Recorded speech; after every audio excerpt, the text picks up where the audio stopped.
મિત્રો, તમારા ઘરમાં બરકત નથી આવતી તો આ 30 કામ બને છે ગરીબીનું કારણ. આજથી જ આ કામ કરવાનું બંધ કરી દો. પૈસા હોવા છતાં જો તમારી સાથે આવું થાય છે તો તમારે પહેલાં આ સમસ્યાનું કારણ શોધવું પડશે અને પછી તે કારણને દૂર કરવું પડશે. આજે આ વિડીયોમાં અમે તમને એવું ઘણી બધી વસ્તુઓ વિશે જણાવશું કે જે તમારા ઘરમાં બરકત લઈ આવવામાં અડચણરૂપ થાય છે. વસ્તુઓ ગરીબી તરફ દોરી જાય છે. એવા કામ જે તમારા જીવનમાં પરેશાનીનું કારણ બને છે.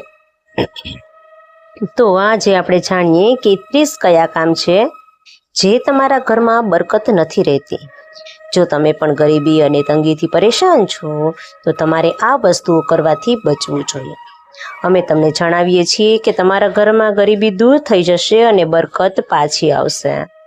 પહેલું જોઈએ કે જો તમે નહાતી વખતે પેશાબ કરો છો તો પણ તમારા ઘરમાં ગરીબીનું કારણ બની શકે છે. બીજું, તૂટેલા કાંસકાથી વાળ ઓળવવા પણ અશુભ માનવામાં આવે છે. ત્રીજું જોઈએ તો કે તૂટેલા વાસણનો વપરાશ કરવો પણ અશુભ માનવામાં આવે છે. ચોથું, ઘણા લોકોની આદત હોય છે કે તેઓ નળ ખુલ્લા છોડી દે છે, જેના કારણે તમને શારીરિક અને માનસિક મુશ્કેલીઓનો સામનો કરવો પડે છે. અને તેમાંથી પાણી ટપકતું હોય તો તે પણ ઘર માટે યોગ્ય ગણાતું નથી. પાંચમું, ઘણા લોકોના ઘરમાં ઘડિયાળ બંધ થઈ ગયા પછી પણ તેઓ રાખે છે. તમને જણાવી દઈએ કે આ ખૂબ જ અશુભ માનવામાં આવે છે. બાથરૂમમાં નહાતી વખતે ડોલ ખાલી રાખવાથી પણ આર્થિક નુકસાન થાય છે અને ઘરમાં નકારાત્મક ઉર્જા આવવાનું કારણ બને છે.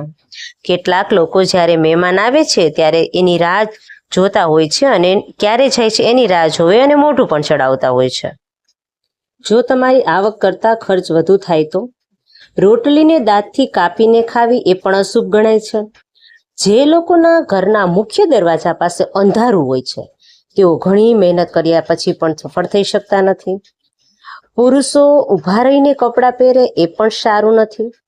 સ્ત્રીઓ એ ઊભા રહીને વાળ ઓળવવા પણ એ ગરીબીનું કારણ બની શકે છે.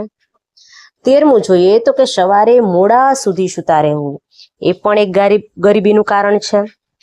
14મું જોઈએ તો કે ઝાડ નીચે પેશાબ કરવું આ પણ અશુભ ગણાય છે.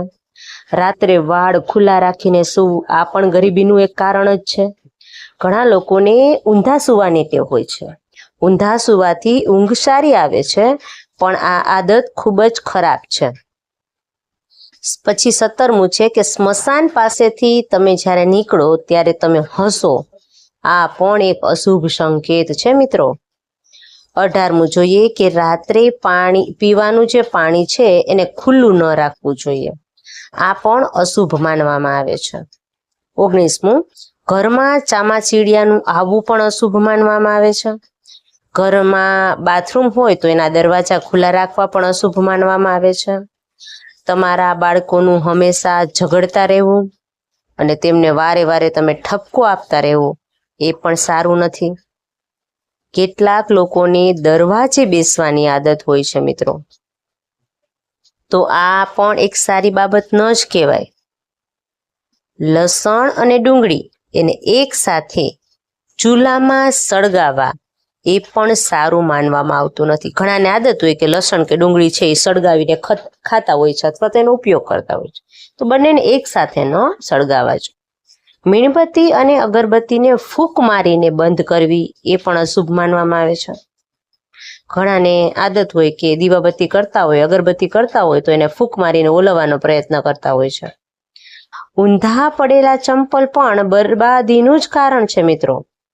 ઘરમાં કરોડિયાના ઝાડા હોવા પણ અશુભ માનવામાં આવે છે અને રાત્રે ઘરમાં ઝાડુ મારવું પણ અશુભ માનવામાં આવે છે. દાન ન કરવું પણ અશુભ માનવામાં આવે છે.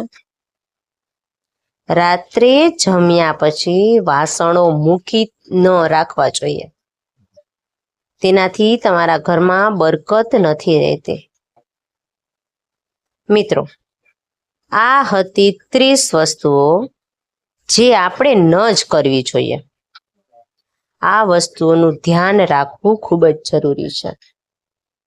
જો તમને આ વિડીયો પસંદ આવ્યો હોય તો ચેનલને લાઈક, શેર અને સબસ્ક્રાઇબ જરૂરથી કરજો. ચાલો મિત્રો, હવે નવા જ ટોપિક સાથે ફરી મળીશું નવા વિડીયોમાં. ત્યાં સુધી બધાને રાધે રાધે.